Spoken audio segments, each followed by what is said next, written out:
दशम श्रेणी पिला माने देख 180 डिग्री माइनस थीटा त्रिकोणमिति रे किमती सहज कौशल रही जहा द्वारा आम 180 डिग्री माइनस थीटा रो सूत्र सहजरे मन रखि परिबा। ताले 180 डिग्री माइनस थीटा रो त्रिकोणमितिक सूत्र कोन आसुची ना sin 180 degree minus theta equal to sin theta cos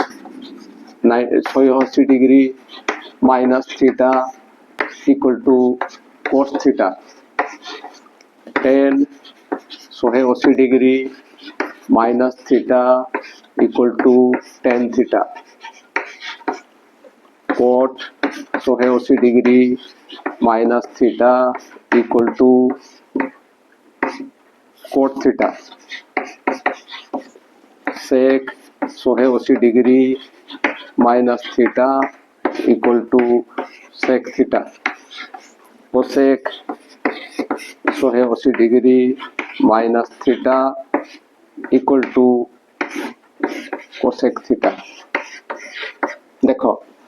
180 degree minus theta रे sin पाई sin cos पाई cos tan पाई tan cot पाई cot sec पाई sec cosec पाई cosec आउ टिके केवल sin एवं cosec 90 डिग्री प्लस थीटा रे जेंते थला sin आउ cosec को बाद देले बाकी प्रत्येक रो डाहाण पार्श्व रे माइनस चिन्ह देबा पई पड़िबो। अर्थात एठी आमे जानि गले जे कोण ना 180 डिग्री माइनस थीटा रे 180 डिग्री माइनस थीटा रो त्रिकोणमितिक सूत्र रे sin पाई sin cos पाई cos tan पाई tan cot पाई cot sec पाई sec cosec पाई cosec एवं sin आउ cosec को बाद देले बाकी जहा रहिला प्रत्येक रो डाहाण पार्श्व रे केवल माइनस चिन्ह देबा बस हेई गला।